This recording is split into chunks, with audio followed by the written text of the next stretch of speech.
Fais tomber Libras contiri bayam the race.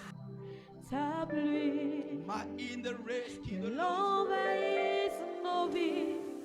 La bonne parole que Christ nous donne, toi et moi. Il dit, il est la source. Celui qui doit boire ou qui veut boire doit obligatoirement venir vers lui pour boire. Mais après, il donne une autre parole. Parce qu'il savait qu'il devait rentrer vers le Père. Il savait qu'il devait repartir vers le Père. Mais s'il part vers le Père sans laisser une autre source, l'humanité aura toujours un problème quoi? De soif. Alors il fait une porte d'ouverture pour toi et moi. Et il dit, celui qui croira en moi, des fleuves, il n'a pas dit un fleuve, il dit des fleuves d'eau vive couleront de son sein. Et comme j'ai dit pour certaines versions, de l'eau sortira de ton ventre. Il dit pour tous ceux qui croiront en lui, pour tous ceux qui marcheront avec lui, tu vas devenir une source d'eau pour ton prochain. Il faut commencer à te regarder. Tu es là pour résoudre un problème dans l'humanité. Tu es une source qui doit étancher la soif de l'humanité.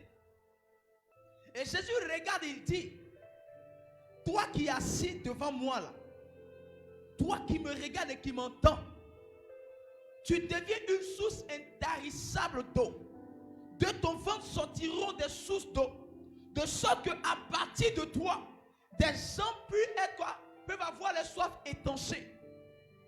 Cela ne dépend pas de la personnalité, cela ne dépend pas de la qualité de la personne, mais cela dépend de la parole de Dieu. Il dit, celui qui croira en moi deviendra une source d'eau. Mais pourquoi est-ce que dans ta vie, on a l'impression que tu n'es pas une source d'eau? Pourtant, Dieu dit, tu es une source. Jésus est allé au ciel. Et le problème de l'humanité là doit être résolu par toi qui crois en Jésus-Christ de Nazareth. C'est en toi que les gens doivent venir prendre, puiser de l'eau pour étancher leur soif. Mais avez-vous une source d'eau dans laquelle l'eau sort et puis cette source-là, à l'intérieur est sec? Est-ce que quelqu'un me comprend? On ne peut jamais voir un puits qui produit de l'eau et puis dans ce puits-là, on ne sent pas qu'il y a de l'eau. C'est-à-dire le puits est sec. Vous dites que la source qui accueille l'eau ou par laquelle l'eau passe bénéficie toujours de cette eau-là. Mais si tu ne bénéficies pas de cette eau-là, c'est qu'il y a quelque chose qui s'est passé dans ta vie. Jésus dit que si tu crois en lui, tu deviens une source d'eau. Il dit des fleuves,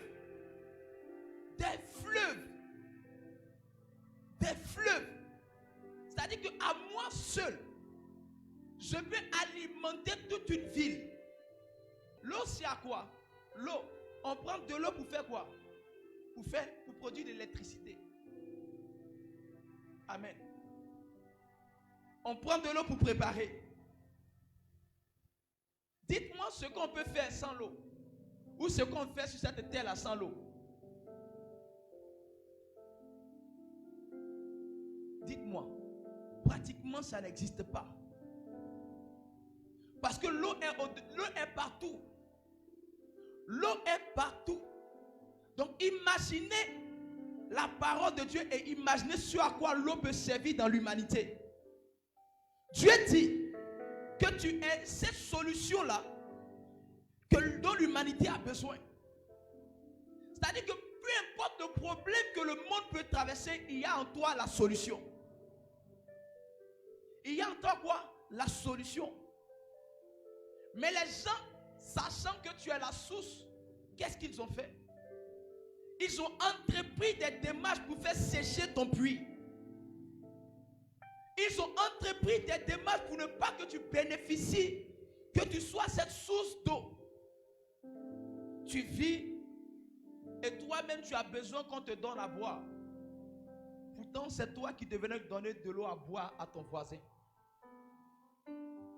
Dis avec moi, ma source va réjaillir. Celui qui marche selon moi sera une source vers qui les gens vont toujours se diriger. Si la source d'eau de Christ jaillit en toi, tu ne courras pas vers les gens, mais ce sont les gens qui viendront vers toi. Parce que Christ a dit quoi? Il dit si quelqu'un a soif, qu'il vienne à lui Jésus. Et après il dit quoi? Tous ceux qui croiront en moi deviendront une source d'eau. Qu'est-ce que ça veut dire? C'est comme si Christ est en train de faire une passation de service. C'est-à-dire qu'il est en train de transmettre ce que lui, il devait faire à nous qui allons rester sur la terre. Venez à moi. Et après, il dit quoi? Si tu crois, tu seras une source toi aussi. Alors celui qui aura besoin de me voir, comme tu es une source comme moi, la personne pourra me voir au travers de ta vie. La personne pourra vivre, découvrir qui je suis au travers de l'aide que tu es. Parce que toi aussi, je te rends une source. C'est vrai que par moments, tu as l'impression qu'ils ont tous séché, comme je l'ai dit tout à l'heure. Ils ont mené des actions pour sécher la source que tu es. Mais bien aimé, ta source est intarissable. Il peut ne pas pleuvoir sur toute la surface de la terre, mais toi, tu produiras toujours de l'eau. Parce que toi, la source qui coule en toi, sa provenance vient du royaume. Donc la terre peut ne pas recevoir de l'eau, mais toi tu es mouillé par la pluie du ciel. Alléluia. Les gens peuvent ne pas pouvoir manger, mais toi tu es approvisionné depuis le royaume des cieux. C'est de là-bas que tu tires ta source. Et tant que tu es en Christ, toutes les personnes qui viendront vers toi verront la gloire de Dieu. Genèse le chapitre 26, verset 12 à 22. Il dit, Isaac est devenu riche. Il devenait tellement riche qu'il est devenu fort riche. Et les Philistins qui étaient autour de lui ont porté l'envie. C'est-à-dire qu'ils ont commencé à l'envier. Ils ont commencé à faire quoi? Ils ont commencé à désirer ce qu'il a. Parce qu'envier une personne, c'est désirer la chose que la personne a. Je peux aimer la personne. Je peux apprécier la personne. Je peux aller vers cette personne pour lui demander un conseil. Comment est-ce que tu as obtenu la chose? Mais quand la chose se transforme en une envie et qu'elle a envie devient de façon excessive, en fait, tu te transformes en quelque chose comme un sorcier. Tu veux prendre ce qu'il a. En fait, tu ne veux pas que lui qui a possédé la chose là, la chose soit encore avec lui. Alors tu trouves des solutions, des stratégies pour pouvoir lui arracher la chose. Donc Isaac était devenu tellement riche que les Philistins ont décidé, ils ont porté envie. Mais regardez ce qu'ils vont faire. La Bible dit que Isaac avait des menus bétail, du gros bétail. Ça dit que le pâturage, les animaux d'Isaac ont connu la multiplication. L'ennemi ne frappe pas dans le désordre. L'ennemi, il ne frappe pas dans le désordre. Alors, on peut dire les Philistins vont commencer à réfléchir. Mais qu'est-ce qui a permis à Isaac de pouvoir avoir tous ces animaux-là? Qu'est-ce qui a permis à Isaac de pouvoir obtenir tout ce qu'il a aujourd'hui? Cherchons une solution. Cherchons la source quoi? De sa bénédiction. Il faut continuer. Tous les puits qu'avaient creusés les serviteurs de son père, du temps d'Abraham son père, les Philistins les comblèrent et les remplirent de poussière. Regardez. On dit quoi? Tous les puits que les serviteurs avaient creusés du temps de son père Abraham. Qu'est-ce que les Philistins ont fait? Les Philistins sont partis dans tous ces puits-là. Et ils ont mis dans ces puits-là la poussière. Pourquoi? Parce qu'ils se sont dit, c'est parce que les animaux d'Isaac trouvent de l'eau à boire qu'ils arrivent à se multiplier.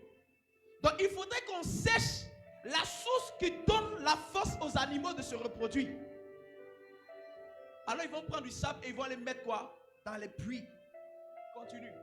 Et Abimelech dit à Isaac, va-t'en de chez nous, car tu Va-t'en. es beaucoup plus puissant que nous. Quand les gens ne t'aiment pas, qu'on te chasse, même si tu n'as encore rien, il faut savoir que c'est parce que ta bénédiction est trop grande. Parce que quand tu es trop béni de la part de Dieu, on ne peut jamais accepter que tu vives avec. Non. Bien aimé, il y a des personnes là, tellement elles sont glorieusement bénies, leur présence auprès de certaines personnes les dérange. Donc quand tu vois qu'il y a quelqu'un qui ne t'aime pas, il ne veut pas, il trouve des stratégies pour te chasser de lui. Il faut te dire qu'en fait, il sait que si tu restes auprès de lui, il va disparaître. Parce que la gloire qui va se lever sur ta vie va l'étouffer. Donc il est important pour lui qu'il se sépare de toi. Tous ceux qui t'ont éloigné de leur vie, je t'annonce qu'ils n'ont fait que te dire que tu es une personne bénie. Tu es une personne bénie, c'est pourquoi ils t'ont éloigné de leur vie. Parce qu'ils savaient que si tu es auprès d'eux, ta bénédiction allait les phagocyter. Alléluia. Donc il fallait qu'ils te chassent. Ils ne t'ont pas chassé parce que tu es misérable. Ils t'ont chassé parce qu'ils ont peur de toi. Ils ne t'ont pas chassé parce que de toi sort le malheur. Ils t'ont chassé parce que ta source est glorieuse. Et de loin, ils observeront cette bénédiction-là. Et ils se rendront compte que effectivement, tu es un enfant béni de l'Éternel. Dis avec moi, je suis une source intarissable. Continue s'il te plaît. Isaac partit de là. Isaac partit de là. Et campa dans la vallée de Guéra où il s'établit. Et il s'établit dans la vallée de Guéra. Isaac creusa de nouveau les puits d'eau qu'on avait creusés du temps d'Abraham son père. Ils ont mis la poussière. Et Isaac a fait quoi? Il a recreusé encore dans le puits. Et qu'avaient comblé les Philistins après la mort d'Abraham. Parce que les Philistins avaient mis la poussière dedans. Et il leur donna les mêmes noms que son père leur avait donnés. Il leur donna les mêmes noms que son père avait donnés. Vous voyez, un instant. Il dit quoi? Isaac donne les mêmes noms que le père avait donnés pour garder l'alliance qu'Abraham avait avec l'Éternel. Vous comprenez? Parce que Isaac vient, il trouve ce que son père a fait. Mais les puits, la main d'Abraham était bénie par l'Éternel. Donc Isaac s'est rendu compte que la source de la bénédiction d'Abraham ne venait pas des fétiches que Abraham a laissé à où, mais venait de l'alliance que Abraham avait à l'Éternel. Donc qu'est-ce qu'il fait? Il recreuse les mêmes puits et il donne le même nom pour dire, je marche dans les mêmes pas avec mon Dieu. Alléluia. Je marche dans les mêmes pas avec mon Père. De la même manière, mon Père a été fidèle à l'Éternel. Moi aussi, je suis fidèle à l'Éternel. Alléluia. Et quand Isaac creuse, qu'est-ce qui se passe? Les serviteurs d'Isaac creusèrent encore dans la vallée et ils trouvèrent un puits d'eau vive. Qu'est-ce qui se passe? Parce que Isaac creuse tout en respectant son alliance avec Dieu, ou bien l'alliance de son père. Il trouve encore quoi? De l'eau vive. Continue. Les bergers de Guéra querellèrent les bergers d'Isaac en disant, l'eau est à nous. L'eau est à nous. Et il donna au puits le nom d'Essec, parce qu'il s'était disputé avec lui. Oui, continue. Ses serviteurs creusèrent un autre puits. Ses serviteurs creusaient un autre puits. Au sujet duquel on chercha aussi querelle. Au sujet duquel on cherchait aussi querelle. Et il l'appela Sitna. Il se transporta de là. Il quitta là encore. Et creusa un autre puits. Et creusa un autre puits. Pour lequel on ne chercha pas querelle. Là, on n'a plus cherché querelle. Et il l'appela Rehoboth. Il l'appela Rehoboth. Car dit-il, dit-il, l'Éternel nous a maintenant mis au large. L'Éternel nous a maintenant mis au large. Et il nous a rendu quoi? Prospère. Bien aimé, regardez ce qui se passe. Quand Isaac se met à creuser le puits de son père, il creuse. Le premier puits qu'il creuse, les gens viennent dire quoi? L'eau est à nous. Est-ce que quelqu'un comprend la pensée de Dieu? Ils disent, l'eau est à nous. Si quelqu'un vient et puis vole ta richesse, c'est qu'il a juste de l'eau. Si quelqu'un vient et puis bloque peut-être une opportunité dans ta vie, c'est que c'est l'eau qu'il a juste volé. Parce que le problème, ce n'est pas l'eau. Le problème, c'est la source d'eau. Alléluia. Isaac avait en lui la source d'eau. Donc on pouvait prendre de l'eau, Mais partout où Isaac partait, l'eau l'accompagnait parce qu'il était la source d'eau. Alléluia. Pour dire un enfant de Dieu, on peut tout arrêter, on peut tout détruire dans ta vie, mais un jour tu atteindras Rehoboth. Alléluia. Et là, tu produiras la quantité d'eau suffisante pour lever ta tête dans cette nation au nom de Jésus-Christ de Nazareth. Laisse-les voler l'eau. Parce que la source est en moi. Christ me dit, je suis une source intarissable d'eau. Parce que je crois en lui. Des fleuves d'eau vive couleront à moi. On peut me voler un premier travail. On peut bloquer un premier mariage. On peut bloquer un premier voyage. Mais le problème, ce n'est pas le voyage. Le problème, c'est moi. Tant que je reconnais que je suis connecté à Christ, les opportunités vont toujours se répéter au nom de Jésus-Christ de Nazareth. Regarde le nombre de ce qu'ils ont volé dans ta vie. C'est de l'eau qu'ils ont pris. Parce que ce qu'ils ont volé dans ta vie là, c'est ta vie qui produit cette chose-là. C'est ta vie qui produit cette chose. Ils ont poursuivi ça. Non, l'eau est à nous. S'ils ont pu prendre ta vie, l'eau ne sortira plus de toi. S'ils ont pu te tuer, l'eau ne sortira plus de toi. Mais pendant que tu m'entends et tu respires comme moi, il faut te dire que tu produiras toujours de l'eau. Et un bon jour, comme ce jour, je suis en train de te parler, tu mettras tes pieds à Rehoboth. Alléluia. Bien-aimé, tu mettras tes pieds à Rehoboth. Et la Bible dit que l'eau qui s'est trouvée le puits à Rehoboth n'a pas été, ils n'ont pas fait palabre. Mais à partir de Rehoboth, ils ont été encore prospères. La source qui produit de l'eau ne produit jamais de l'eau amère. Ce n'est pas Mara. Alléluia. La source qui produit de l'eau toujours de qualité. C'est pourquoi je dis que toutes les bénédictions qui sortiront de toi à partir d'aujourd'hui auront plus de valeur que ce que les gens ont volé dans ta vie. Si Dieu laisse une chose disparaître dans ta vie, c'est qu'il veut confondre celui qui a pris cette chose-là. Imagine-toi. Toi, tu n'as pas d'argent et tu as cotisé pour faire tes affaires en tant qu'enfant de Dieu. Tu as payé juste un vélo. Tu gardes ton vélo, le matin tu descends. Les gens ont volé le vélo là. Vous allez penser que c'est une chose qui est naturelle. Mais les liens de famille savent que le vélo là ta tête. Donc ils viennent et puis ils prennent le vélo. Si tu sors que tu ne retrouves plus ton vélo, il faut commencer à danser. Parce que Dieu ne va pas permettre que tu aies l'argent pour payer le vélo.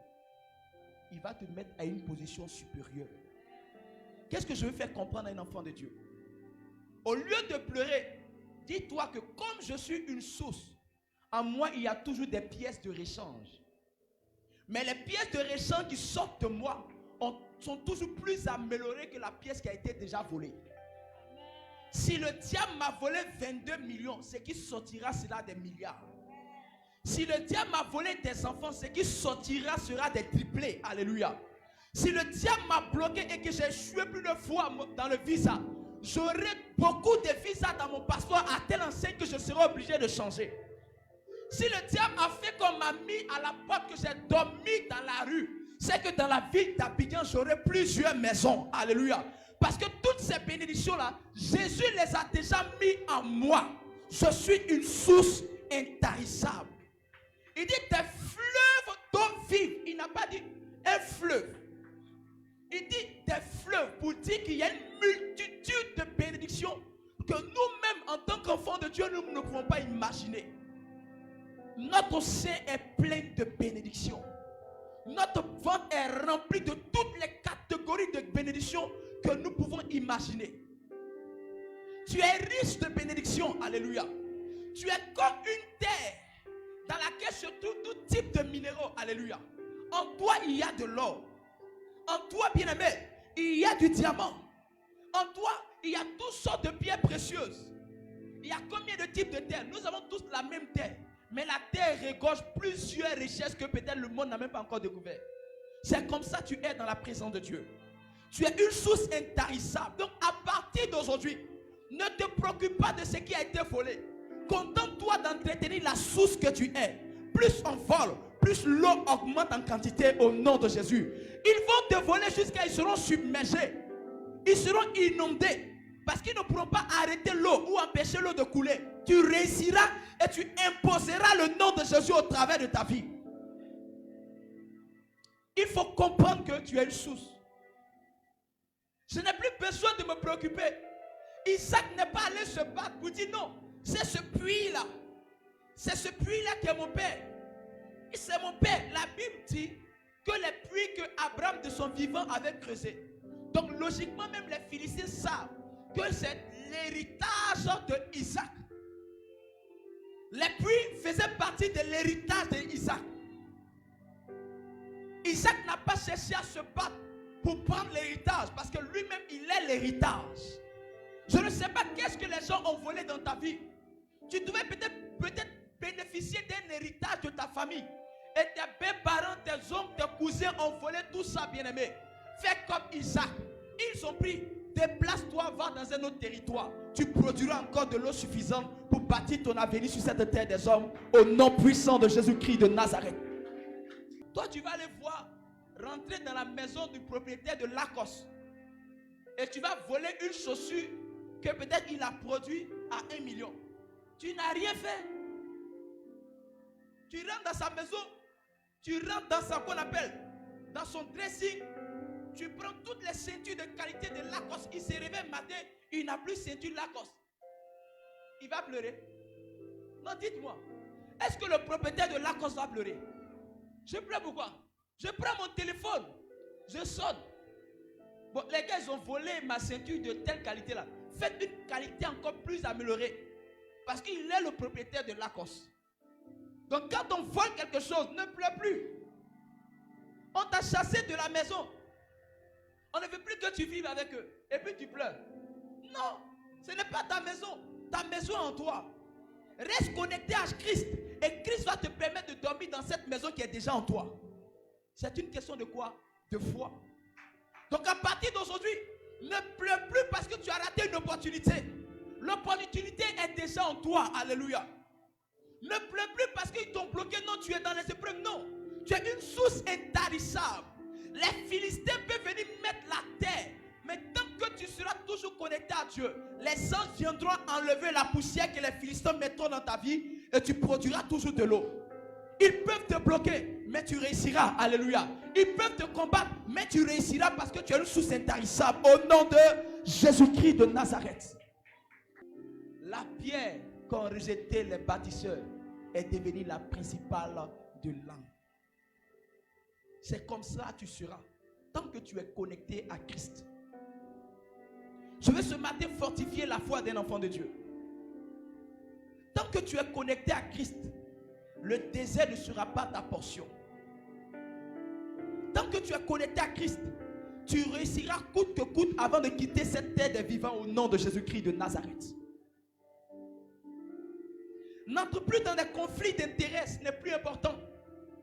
N'entre plus dans les discussions inutiles, non, ce n'est pas important. J'ai toutes les bénédictions qu'il faut avec moi. Même si je sors avec un seul sachet en main, je suis sûr d'une chose. Un jour, j'aurai des valises que je traînerai derrière moi. Parce que je suis une source de bénédiction. Je ne vais plus me lamenter pour ce que les gens disent. Je ne vais plus me lamenter pour ce que les gens ont volé. Je me contenterai d'être là où je dois être pour que ma vie produise toujours le miracle en lequel j'espère. Alors toi qui m'entends, si tu es désespéré à tel point que tu as voulu abandonner la main de Dieu à cause des difficultés, il faut rester connecté à Dieu. J'étais là une fois, il y a quelqu'un qui m'a écrit sur internet à partir de notre page. Et puis il me dit, si quelqu'un qui est plus fort que toi a pris l'héritage qui te revenait, qu'est-ce que tu dois faire? Vous voyez? Donc il vient d'exposer son problème. Quelqu'un qui a plus d'argent que toi prend l'héritage qui doit te revenir. je lui ai dit, laisse l'Éternel agir. Je ne sais pas s'il est en ligne, mais je veux lui dire, contente-toi d'être comme Isaac. Déplace-toi, éloigne-toi de celui qui a volé, qui a pris cet héritage-là. Cherche Rehoboth. Arrivé à Rehoboth, recrée un puits. Alléluia. Et de l'eau sortira de ce puits-là au nom de Jésus-Christ de Nazareth. Vous voyez, lorsqu'on est trop préoccupé pour tout ce qu'on nous fait subir, il nous est difficile de trouver l'endroit où Dieu veut nous bénir. Si Isaac passait son temps à se battre, il n'allait jamais nommer l'endroit Rehoboth. Puisqu'il a toujours cherché la volonté de Dieu, il est parti jusqu'à trouver l'endroit que Dieu avait destiné pour lui. Alléluia. Donc à partir d'aujourd'hui, enfant de Dieu, que rien ne te tourmente. Si on te persécute, cherche toujours à entendre la voix de Dieu. Éternel, où est mon Rehoboth? Où est l'endroit géographique où je dois déposer mes valises pour que je commence à entrer dans ma bénédiction? Amen. Ne laisse plus les gens te distraire. Dieu va refaire jaillir ta source. Les gens comme les Philistins ont mis la poussière. Parce que un peu, tu étais distrait. Mais ce matin, Dieu va nettoyer ta citerne. Alléluia. Dieu va nettoyer ta citerne. Et l'eau va commencer à rejaillir. Et quand cette eau va commencer à sortir, ne cherche plus à faire querelle avec des personnes.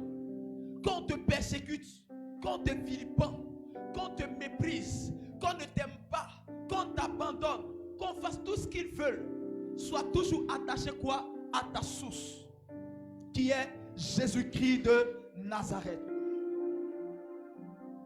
Dieu va redonner de l'eau à ta source. Dieu va donner de l'eau à ta source. À cause des épreuves, ton puits a tari. Et tu ne sais à quel sein te vouer. À cause des persécutions, ta source a tari. Mais la Bible dit que la foi est une ferme assurance de ce qu'on espère et une démonstration des choses qu'on ne voit pas. Si tu crois en Christ et que pendant que tu es en train de m'écouter, de m'entendre, que la flamme de la foi naît en toi, l'eau va commencer à rejaillir. Et on ne pourra plus arrêter cette eau au nom de Jésus. Elle commencera à arroser tout ce que tu fais à partir d'aujourd'hui.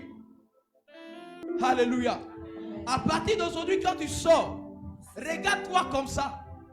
Avant de sortir de ta maison, tu t'arrêtes devant ton miroir et tu dis, je suis une source intarissable. Donc ce qui a été volé la nuit, tu envoies la version améliorée au nom de Jésus. Je le dis avec foi, ce que je suis en train de vous dire est réel. Chaque fois, matin avant de sortir, parle-toi à toi-même. Dis, parce que je crois en Jésus-Christ de Nazareth, à moi coulent des fleuves d'eau vive. Donc je suis une source intarissable au nom de Jésus. Acclame le Seigneur et tu es béni. Fais tomber Libras contiriba on the race. ta pluie, Ma in the race qui de l'envahisse nos vies. les bras Baba, nous sommes ta présence. Remakata bras Fais tomber ta pluie, l'envahisse nos vies. Ouvre les écluses en abondance. Fais tomber ta pluie sur nos vies. Ouvre les écluses en abondance. Fais tomber ta pluie